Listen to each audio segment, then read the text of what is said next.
சாதாரண நாட்களை விட தேர்தல் நெருங்குற நேரத்துல, அந்த தேர்தல் நாட்கள்ல நேரம் போறதே தெரியாது. எனக்கு அப்படிதாங்க. எனக்கு உண்மையாலே இந்த எலக்ஷன் டைம்ல எப்படி டைம் போகுதுன்னே தெரியல. எப்படி இவ்வளோ ஸ்பீடா நாட்கள் போகுது அப்படின்றதே தெரியல. கண்டிப்பா உங்கள்லயும் நெறைய பேருக்கு அப்படிதான் இருந்திருக்கும். அதுக்கான காரணம் என்னன்னா, நமக்கு ஏகப்பட்ட என்டர்டெயின்மென்ட்ஸ் கொட்டி கிடக்கும். நாம திமுகவ கழுவி ஊத்தி, காரி துப்பி ஒரு வீடியோ ஒண்ணு பண்ணியிருப்போம். அந்த வீடியோ ஸ்டார்ட் ஆகுறதுக்கு முன்னாடி திமுகவுடைய விளம்பரம் அங்க ஓடும். நாம திமுகவின் ஆட்சி லட்சணத்தை குறித்து கீழ்ச்சி தொங்க விட்டுருப்போம். திமுகவின் ஆட்சியின் கீழ தமிழகத்தில பெண்களுடைய பாதுகாப்பு எப்படி இருக்கு? என்ன லட்சணத்தில இவங்க ஆட்சி பண்றாங்க? அப்படின்றதெல்லாம் எடுத்து சொல்லியிருப்போம். ஆதாரத்தோட எடுத்து சொல்லியிருப்போம். சரியா அந்த வீடியோல பெண்கள் பாதுகாப்பாக இருக்கக்கூடிய ஒரே மாநிலம் தமிழகம் தான் அப்படின்ற மாரி திமுகவுடைய விளம்பரம் அந்த வீடியோல போகும். இன்னைக்கு செய்யாறு பக்கத்துல ஒரு சின்ன குழந்தைய கூட்டு பாலியல் பலாத்காரம் பண்ணியிருக்கானுங்க. அந்த விவகாரம் குறித்து ஒரு சில ஊடகங்கள் செய்தியா போட்டாங்க. ஆனா, ஒரு சில மணி நேரங்கள்ல அவங்க போட்ட அந்த செய்திய, அந்த வீடியோவ பிரைவேட்ல போட்டுட்டாங்க. இந்த தமிழக ஊடகங்களை பார்த்து கேட்கிறேன், உங்களுக்கெல்லாம் கொஞ்சம் கூட வெட்கம், மானம், சூடு, சொரணன்னு எதுவுமே இல்லையா? இந்த ஊடக அறம்னு சொல்லுவாங்க இல்லையா? அதெல்லாம் நீங்க ஃபாலோ பண்ணவே மாட்டீங்களா? இவ்ளோ கேவலமாவா நடந்துப்பீங்க? ஆ? இப்பேற்பட்ட வாழ்க்கைய நீங்க வாழணுமா? இப்படியும் சோறு தின்னு வயிற வளர்க்கணுமா? பெண்கள் பாதுகாப்பு குறித்து எப்படி நம்ம பேசுறோமோ, அதே மாரி தமிழகத்தில போதைப் பொருட்களுடைய நடமாட்டம் எப்படி இருக்கு? போதைப் பொருட்களால தமிழகம் எப்படி நாசமா போயிருக்கு? முக்கியமா தமிழக இளைஞர்கள் எப்படி வழி மாறி போயிருக்காங்க? அவங்களுடைய எதிர்காலம் எப்படி கேள்விக்குறியா நிக்குதுன்னு சொல்லி நாம வீடியோ போடுவோம். அந்த வீடியோலயும் பாருங்க, தமிழகம் பாதுகாப்பான மாநிலம். இளைஞர்கள் அவங்களுடைய கனவ நிறைவேத்திக்கிறாங்க. திராவிட ஆட்சியின் மூலமாகத்தான் இளைஞர்கள் அவங்க கனவு கண்ட விஷயம் எல்லாத்தையுமே நடத்திக்கிறாங்க. திராவிட மாடல் தான் இளைஞர்களுக்கு உதவி பண்ணுது. திராவிட மாடல் தான் இளைஞர்களுக்கு ஏணியா இருக்குன்னு அந்த வீடியோல திமுகவுடைய விளம்பரம் ஓடும். இன்னைக்கிங்க, இன்னைக்கு தான் ஏதோ ஒரு மார்க்கெட்ல கஞ்சா போதையில இருந்த இளைஞர்கள் வயசான தாத்தாவ அடிச்சு கொன்னுருக்கானுங்க. இவனுங்க கஞ்சா புடிச்சுட்டு அந்த புகைய அந்த தாத்தா முகத்துல விட்டுருக்கானுங்க. அந்த தாத்தா ஏன்டா இப்படி பண்றீங்கன்னு கேட்டிருக்காரு. அதுக்கு அந்த போதையில இருந்த இளைஞர்கள் இளைஞர்கள் அந்த தாத்தாவ அடிச்சே கொன்னிருக்கானுங்க. இதுதான் பாதுகாப்பான மாநிலமா? இதுதான் தமிழக இளைஞர்களின் கனவா? விளம்பரமா இருந்தாலும் அதுல நியாயம் வேணாமாங்க? இதுல இன்னும் கொடூரமான விஷயம் என்ன தெரியுங்களா? இந்த விவகாரங்களை குறித்து தமிழக ஊடகங்கள் செய்தியா போட்டிருக்கு. ஆனா போட்ட ஒரு சில நேரத்துல அந்த செய்திய டிலீட் பண்ணிட்டு இருக்கு. பிரைவேட்ல போட்டுட்டு இருக்கு. இவ்ளோ மட்டகரமான ஊடகங்கள உலகத்துல நம்மளால வேற எங்கேயுமே பார்க்க முடியாது. தமிழகத்துல மட்டும் தான் பார்க்க முடியும். தமிழகத்துல மட்டும் தான் இப்படி தரங்கெட்ட, மானங்கெட்ட, வெட்கங்கெட்ட, சூடு சொரணன்னு எதுவுமே இல்லாத ஊடகங்களையும், ஊடகவாதிகளையும் நாம தமிழகத்துல மட்டும் தான் பார்க்க முடியும். எப்பொழுதும் எதிராசன் வடிவழகு என் இதயத் தொழுதால் இல்லை எனக்கெதிர் இல்லை எனக்கெதிர் இல்லை எனக்கெதிரே ஸ்ரீமதே ராமானுஜாய நமஹா. இனரமை தேசியவாதிகள் அனைவருக்கும் வணக்கம் அண்ட் ஜெய் ஸ்ரீராம். திமுக, அதிமுக, பாஜகன்னு ஒவ்வொரு கட்சிகளுமே அவங்களுடைய கட்சிகளை ப்ரொமோட் பண்ணணும் அப்படின்றதுக்காக விதவிதமா, வித்தியாசமா ஏகப்பட்ட விளம்பரங்கள பண்ணிட்டு வந்துட்டு இருக்காங்க. நான் பார்த்த விளம்பரங்கள்ல தனியா தொக்கா தெரியிற விளம்பரங்கள்னா, அது பாஜகவின் விளம்பரங்கள் தான். நான் உங்களுக்காக ஒரு 4 பாஜகவின் தேர்தல் விளம்பரங்கள கொண்டு வந்திருக்கேன். உண்மையாலேயே வித்தியாசமா யோசிச்சு, உண்மையிலே ரொம்ப கிரியேட்டிவா அந்த 4 விளம்பரங்களையும் அவங்க பண்ணியிருக்காங்க. நெறைய பண்ணியிருக்காங்க. பட் பெஸ்ட்டா ஒரு 4 விளம்பரங்கள நான் உங்களுக்காக கொண்டு வந்திருக்கேன். நாம எல்லாருமே சின்ன வயசுல ஜாக்கி சானின் சாகசங்கள்னு ஒரு கார்ட்டூன பார்த்திருப்போம். சுட்டி டிவில வந்த அந்த ஒரு புரோகிராம கண்டிப்பா நாம எல்லாருமே பார்த்திருப்போம். அந்த கார்ட்டூனுடைய ஸ்பூஃப். அதுக்கப்புறமா அவெஞ்சர்ஸ் எண்ட் கேம்னு ஒரு படம் வந்தது இல்லையா? அந்த படத்துல வரக்கூடிய ஒரு சீன எடுத்து ஸ்பூஃபா பண்ணியிருக்காங்க. அப்புறம் குள்ளநெறி கூட்டம்னு சொல்லி மென்டோஸ் ஆட் ஒண்ணு வரும் பாருங்க. அந்த ஆட ஸ்பூஃபா பண்ணியிருக்காங்க. அதுக்கப்புறம் மலையாள திரைப்படமான மஞ்சுமல் பாய்ஸ் இருக்கு இல்லையா? அந்த படத்தையும் ஸ்பூஃபா எடுத்து வச்சிருக்காங்க. உண்மையாலேயே அந்த 4 விளம்பரங்களுமே சூப்பரா இருக்கு. யாரு கிரியேட்டர்ன்னு தெரியல. ஆனா பயங்கர கிரியேட்டிவா இந்த அட்வர்டைஸ்மென்ட்ட பண்ணியிருக்காங்க. வாங்க அந்த 4 விளம்பரங்களையும் நாம ஒன் பை ஒன்னா பார்த்து திமுகவ கலாய்ச்சி தள்ளலாம். ஃபர்ஸ்ட்டு பார்க்க போற ஆட் பார்த்தீங்கன்னா, இந்த ஜாக்கி சானின் சாகசங்கள். அந்த ஸ்பூஃப தான் பார்க்க போறோம். ஃபர்ஸ்ட்டு நாம அந்த வீடியோவ, அந்த ஆட பார்த்துறலாம். வெறும் 1 நிமிஷம் தான் இருக்கும். அந்த ஆட பார்த்துறலாம். அதுக்கப்புறம் அந்த ஆட்ல சொல்லியிருக்கக்கூடிய முக்கியமான பாயிண்ட்ஸ நம்ம தனியா பார்க்கலாம். ஓகேங்களா? ஃபர்ஸ்ட்டு இந்த வீடியோவ பாருங்க.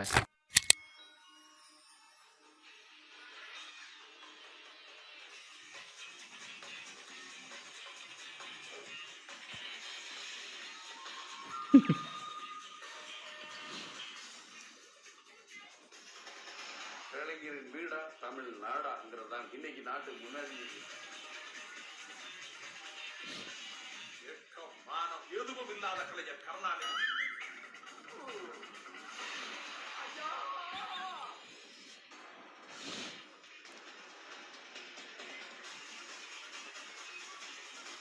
இந்த ஜாக்கி சான் சாகசங்கள்ல மந்திரக்கல்லுன்னு ஒரு கான்செப்ட் இருக்கும்.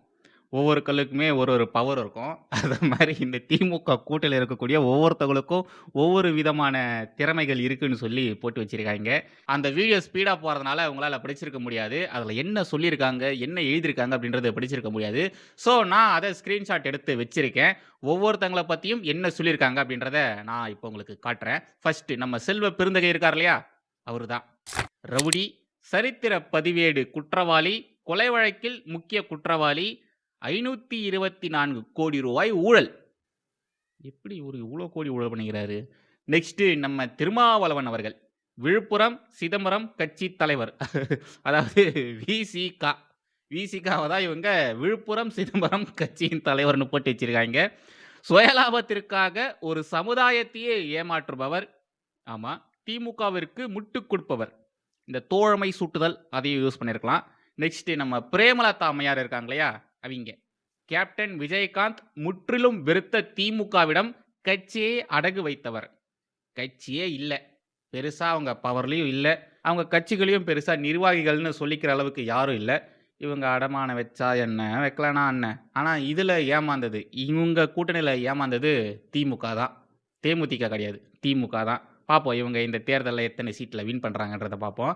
நெக்ஸ்ட்டு நம்முடைய கழிச்சடை கம்யூனிஸ்டுகள் சிபிஐ சிபிஐஎம் 30 கோடிக்கு கொள்கை விற்ற காம்ரேடுகள். 30 கோடி அதிகம்தான். ஒன்றுமே இல்லாத சித்தாந்தத்தை 30 கோடி ரூபா கொடுத்து நம்முடைய முதலமைச்சர் ஸ்டாலின் அவர்கள் வாங்கியிருக்காரு. ஏன் சார் இப்படி இருக்கீங்க? ஏன் சார் காசு அளவு கடந்து கையில் இருந்ததுன்னா இப்படி செலவு பண்ணுறீங்க?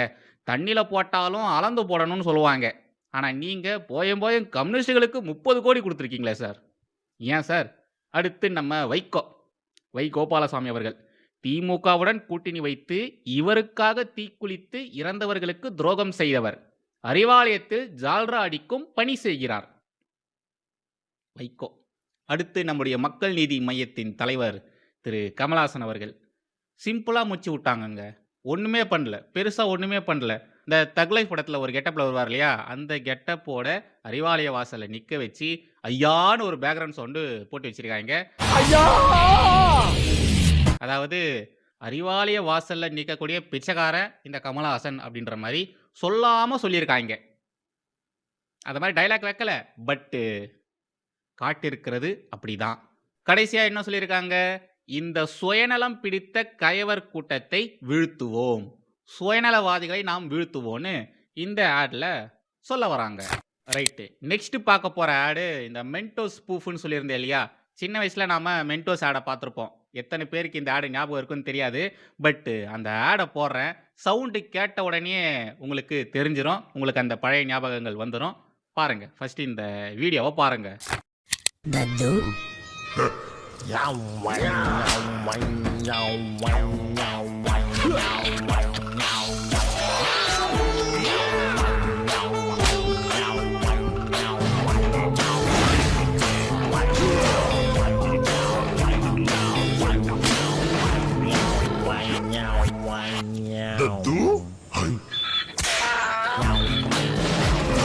மூன்று தலைமுறைகளாக தமிழகத்தை கொள்ளையடிக்கும் குடும்பத்தை ஆட்சியை விட்டு அகற்றுவோம். நான் ஃபர்ஸ்ட் என்னடா இன்பநிதியை காட்டலையே, இன்பநிதி வரலையேன்னு பார்த்தேன். பின்னாடி போஸ்டர்லாம் ஒட்டி வச்சிருக்காங்க பாருங்க, இன்பநிதி போஸ்டர் சார். ஸோ இன்னும் அஃபிஷியலாக இன்பநிதி அவர்கள் கட்சியின் தலைவராக வரல, கட்சியில் எந்த ஒரு பொறுப்புக்கும் வரல. அதனால் இன்பநிதியை இதில் ஆட் பண்ணல. பட் பின்னாடி போஸ்டர்ஸாக ஒட்டி வச்சிருக்காங்க. உண்மையாலேயே இந்த டீமை, இந்த கிரியேட்டிவ் டீமை நாம் பாராட்டியே ஆகணும். நெக்ஸ்ட்டு மஞ்சுமல் பாய்ஸ்னு ஒரு படம் வந்தது இல்லையா? மலையாளத்தில் வந்து தமிழகத்திலே பயங்கரமாக ஓடிச்சு. அந்த படத்தை இவங்க ஸ்கேண்டல் பாய்ஸ்ன்னு போட்டி வச்சுருக்காங்க. இந்த வீடியோவும் செம்ம ஃபன்னியாக இருக்கும். ஃபஸ்ட்டு இந்த வீடியோவை பார்த்துருங்க.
ஐ திங்க் கண்டிப்பா இந்த வீடியோல சில போர்ஷன்ஸ் மியூட்ல தான் இருக்கும்னு நெனைக்கிறேன். ஏன்னா, இந்த பாட்டெல்லாம் வேற போட்டிருக்காங்க. அத அப்படியே போட்டோம்னா காப்பிரைட்ஸ் வந்துரும். ஸோ, அந்த போர்ஷன்ஸ்லாம் மியூட்டா இருக்கும். நீங்க இந்த வீடியோ பார்க்குறச்ச எங்கெங்க மியூட் ஆகுதோ, அங்கெல்லாம் காப்பிரைட் கிளைம் வந்திருக்குன்னு அர்த்தம். நான் வீடியோ அப்லோட் பண்றச்ச நான் அப்படியே அப்லோட் பண்றேன். ஒருவேளை காப்பிரைட்ஸ் வந்துடுச்சுன்னா, அந்த இடத்த மியூட் பண்ண வேண்டியதா இருக்கும். முன்கூட்டியே சொல்லிடுறேன். இதில பார்த்தீங்கன்னா, என்ன சொல்ல வர்றாய்ங்க? நம்முடைய முதலமைச்சர் ஸ்டாலின் அவர்கள் அந்த பள்ளத்தில விழுந்துடுறாரு. அந்த படத்தில வர மாரி. படம் பார்க்கல நானு. பட் அந்த கதை தெரியும். ஓகேங்களா? அந்த பள்ளத்தில நம்முடைய முதலமைச்சர் ஸ்டாலின் அவர்கள் விழற மாரியும், கீழ இருந்து முதலமைச்சர் அவர்கள் சுபாஷே, சுபாஷேன்னு கூப்பிடுறச்ச 4 பேரு வந்து எட்டி பார்க்குற மாரியும், 4 பேர் மீதும் வழக்கு இருக்கு. அந்த வழக்கின் காரணமாக கைது செய்யப்படலாம் அப்படின்ற மாரியான செய்திகள போட்டு 4 பேரும் காலி ஆகுற மாரியும். அதாவது அந்த இடத்துல ஸ்டாலின் அவர்களுக்கு சப்போர்ட் பண்றதுக்கு யாருமே இல்ல. ஸ்டாலின் அவர்கள் தனியா தான் நிக்கிறாரு அப்படின்ற மாரி காமிச்சிருக்காங்க. கடைசியில நேருவின் டெண்டர் முறைகேட்டில் ஸ்டாலின் மற்றும் உதயநிதிக்கு நேரடி தொடர்பு இருக்கு அப்படின்ற மாரி அமலாக்கத்துறை சொல்லியிருந்தாங்க இல்லையா? அந்த செய்திய போட்டு கடைசியில முதலமைச்சர் ஸ்டாலின் அவர்களும் கைது செய்யப்படுவார் அப்படின்ற மாரி காமிச்சிருக்காங்க. ரைட்டு. கடைசியாக அவெஞ்சர்ஸ் எண்ட் கேம். இத வந்து இவங்க அப்யூசர்ஸ் எண்ட் கேம் அப்படின்ற மாரி ஸ்பூஃப் பண்ணியிருக்காங்க. ஃபர்ஸ்ட்டு அந்த வீடியோவ பார்த்துருங்க. Abusers. Assemble.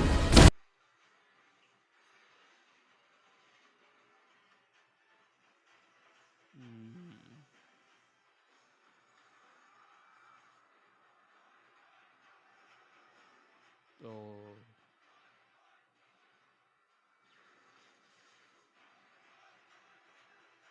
ம்.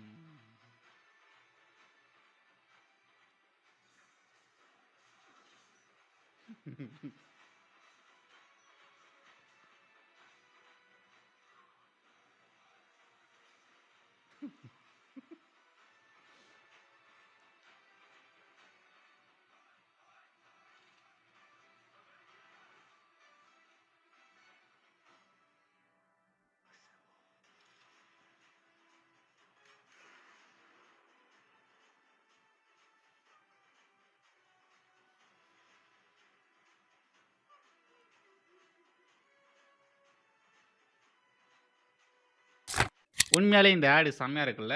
அவெஞ்சர்ஸ்க்கு பதிலாக அப்யூசர்ஸ்ன்னு போட்டு திமுகவின் நிர்வாகிகள் பண்ண கேடுகெட்ட காரியத்த அப்படியே போட்டு வச்சிருக்காங்க. இப்ப நாம அதுல அவங்க சொன்ன விஷயங்கள பார்க்கலாம். ஃபர்ஸ்ட்டு கலைஞர் என்கிற பெரிய நாயகம் 2½ வயசு குழந்தைய பலாத்காரம் செய்து கொன்றவன். இவன் திமுக பிரமுகர். ஓகேங்களா? அடுத்து கண்ணுக்குட்டி கள்ளச்சாராயம் விற்று பலரை கொன்றவன். இவனும் திமுக காரன். அடுத்து தெய்வ செயல் பெண்ணை ஏமாற்றி திருமணம் செய்து திமுக சார்களுக்கு இரையாக்க பார்த்தவன். இப்பேற்பட்ட கேடுகெட்ட ஜென்மத்தை நான் பார்த்ததே இல்ல.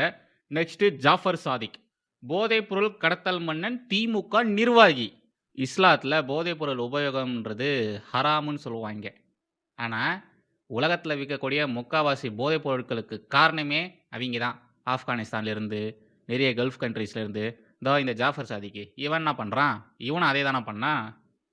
அடுத்து ஞானசேகரன் அண்ணா பல்கலைக்கழக பாலியல் குற்றவாளி, திமுக பிரமுகர் மற்றும் சார்களுக்கு நெருக்கமானவன். கரெக்டாக தான் சொல்லியிருக்காங்க. இப்போ நாம் பார்த்த இந்த 4 பாஜக விளம்பரங்களில் எனக்கு ரொம்ப பிடிச்சது இந்த ஜாக்கி ஜானின் சாகசங்கள் ஸ்பூஃப் பண்ணியிருந்தாங்க இல்லையா? அது அப்புறமா மென்டோ ஸ்பூஃப், அந்த ஆடினுடைய ஸ்பூஃபு. இது 2ம் எனக்கு ரொம்ப பிடிச்சிருந்தது. 4மே நல்லா இருக்கு. பட் மோஸ்ட் ஃபேவரட்னா இது 2ம் தான். இப்போது உங்களுக்கு நீங்கள் பார்த்த இந்த 4 வீடியோவில் உங்களுக்கு எது ரொம்ப பிடிச்சிருக்கு? அப்படி இல்லைன்னா 1, 2, 3, 4ன்னு வரிசைப்படுத்தினாலும் வரிசைப்படுத்தலாம். உங்களுக்கு எந்தெந்த ஆட் ரொம்ப பிடிச்சிருக்கு அப்படின்றத அப்படியே கமெண்ட்டில் சொல்லிட்டு போங்க.